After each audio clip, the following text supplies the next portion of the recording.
right, just asking, the Ariel Santos, is that Rico?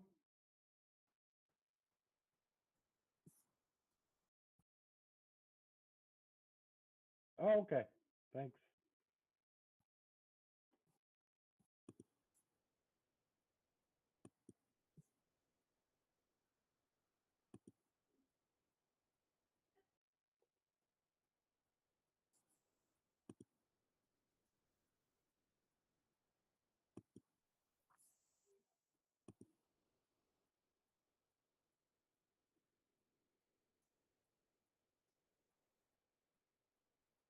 There's Lindsay, Skylar.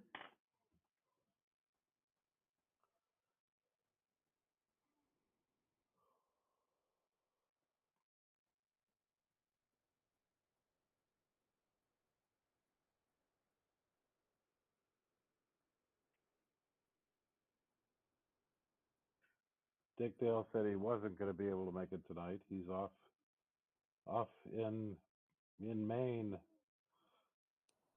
where they don't have internet.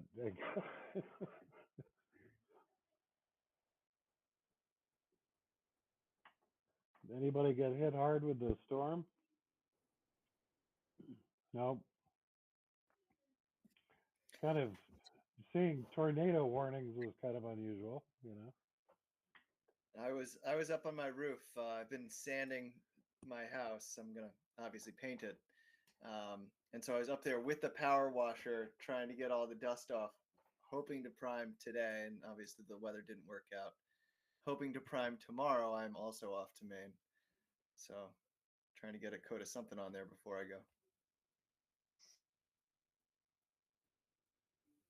But yeah, a lot of lightning. Yeah, yeah, we had some. I was down in New York City, and on the trip down to New York, we hit rain where you know the highway slowed down to 25 miles an hour sort of thing. But yeah, it was a little very dark skies though. Very. A lot of rain. You know, there's Jenna. All right.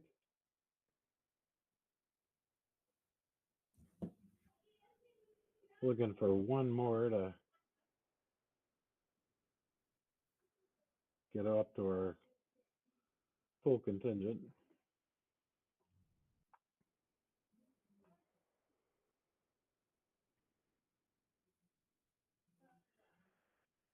Now Randy's off for a bit, so Skylar in charge. All right.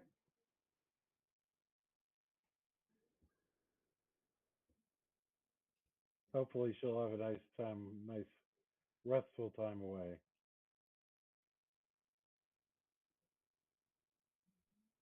Whoops, you're muted, Skylar, I think.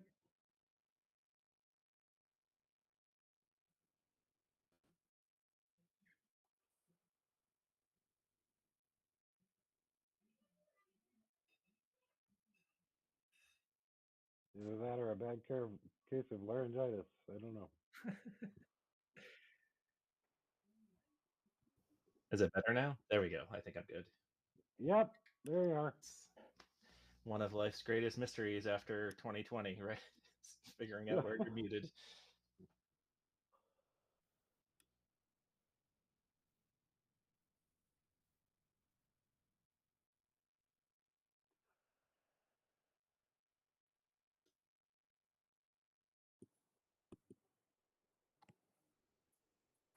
There's I was Julie. actually pleasantly surprised with the storm. I have I have hollyhocks that were not known to me to be part of my seed packet that I planted 2 years ago, and so this is the year that they're growing and flowering.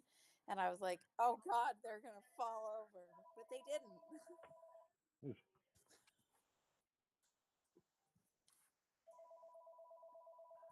All right, I think yeah, because we're 9 on the board, so we should have 6 to.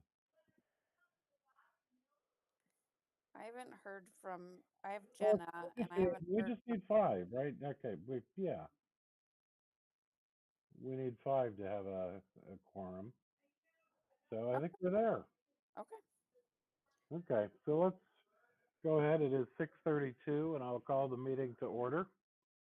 First item of business is public comment. Seeing no public. Um, but any comments, welcome. Yes, Julie. I was just going to move that we approve the minutes from May 20th. Okay. Is there a Second. second? Alex? Okay, Don, you got that? Julie and Alex? Okay, all in favor? Please raise your hand. Okay, that's unanimous. I move that we approve the hiring. Okay, do I have a second on that?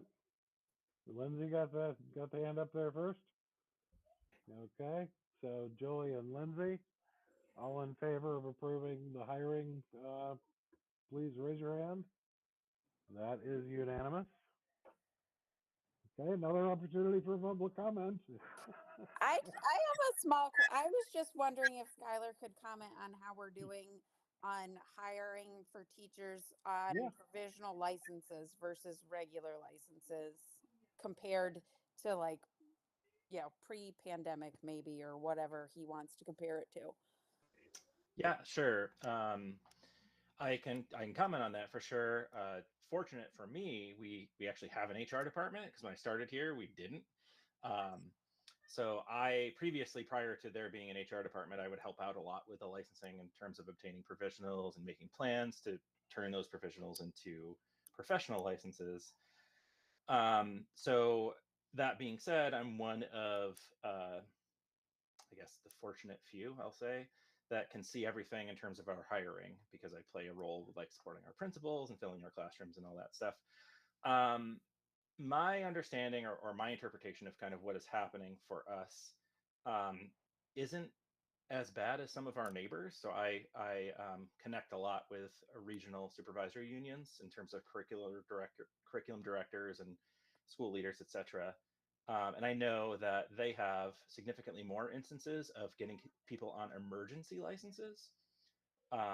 So provisional, for those uninitiated, provisional means that they have a bachelor's degree and have some coursework that they could reasonably obtain a professional license within 2 years.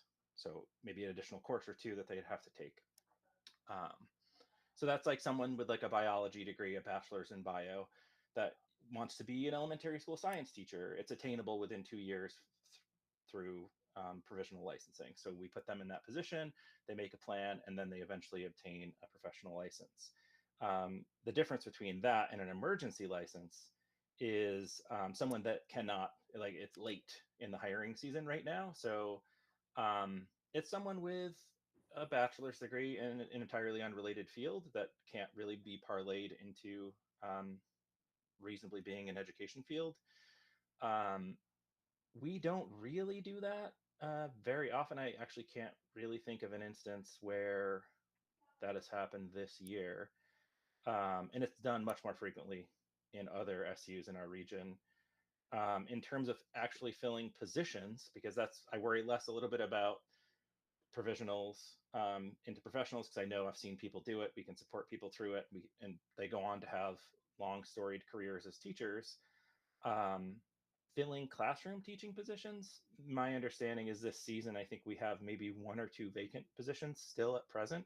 So those are the non-negotiables. Those are the ones that have classes full of children assigned to them that we absolutely have to fill. I do know that there are interviews being planned right now for some of those positions. Um, and then I got the job report today about our support staff. So I know that there's a significant number of vacancies regarding support staff, particularly at Manchester. But I keep waiting for the shoe to drop because it's happened for a lot of our regional colleagues in terms of SUs and having to really figure out how to staff their buildings. We really haven't reached that low point, I would say, yet, but I try to be optimistic and hope that it never really comes. Um, I would say that continuing to operate in the way that we are with as many campuses as we have does make it challenging. So the number of openings we have now in support staff and all, is it similar to what we had open for the whole year last year in the end, or? Um, I mean, I think it's probably maybe a little bit more. It's interesting because some of those positions have been sunset, right? So if they were ESSER funded, Yep. those were sunset. Some of those positions were sunset. Some of them were transferred to other federal grant programs. Um, and we've maintained, we haven't experienced any significant loss of staff. The challenge that we continue to encounter is just in the region, you have, so many schools competing essentially for the same number of people. So we do see a little bit of triangulated movement between like SVSU, us, used to be, Bat and Kill as well, but now they're part of SVSU. So we still kind of see that type of movement between like Rutland County and Rutland City, etc. But we're okay. I mean, I'm not, break glass in case of emergency. I'm not to that point at all. But I do think that there is the potential to reach that point, and that other school systems have. Okay. Thank you, Skylar. I think that's helpful for us to hear in June because we won't be meeting again in July. So, Right. thanks. I thought I'd also just mention that a few of us are working on, since the yield bill, passed in the veto session. We're kind of working with Bob Niles on a communication to our communities as to what all that means in the end. We thought it would be useful for them to, we had our annual report, but now we have real numbers, and give the community a reminder of what that essentially um, you know, trying to communicate that, how we approached the budget last year, that there is going to be a significant, the challenge is there is going to be a significant increase this year in property taxes, and it's sort of a promise that that is still a very high priority thing to work on for next year, to continue to do our best with our budget. So you have something that won't go out until you have actual numbers after 7/1? Um, well, we're trying to. It will not go out until after 7/1 anyway. It is. Um, we're working on it right now. Have a basic outline, and Randy's away for the next week, and it won't be going out until Randy's back anyway. So, but we're just trying to. The thought was, Bob Niles came up with the thought that a lot of our communities might be okay. Our budget's passed, so we're okay, and it's like we want to be honest with them about the fact that there is going to be, the tax bills will be coming out in July and August, and to get ahead of that by essentially making sure that expectations are not unrealistic. Does that make sense? I can tell you just from my experience sending the tax bills, that's what's going to get them. Yeah. Your article's not going to do anything. And I'm not saying that to be dismissive and rude. It's just, what's going to hit when they get the tax bill in their hand. It will, but I feel a little bit more comfortable if we communicate and we can at least point to people that, they say, wait, what's this? And we can point to, as we said on 2 weeks ago, um, here's here's the full picture. So I'd be interested in looking at that before you send anything out. I think I have a background and experience with people with their tax bills that might sure. benefit looking at that. Well, If you don't mind. a thought that I had on that was we're kind of working on it, and then it was my thought and my suggestion to our little working group was, we share it with the chairs of each district before it goes out. So, and then you guys can do what you want. Okay. Okay.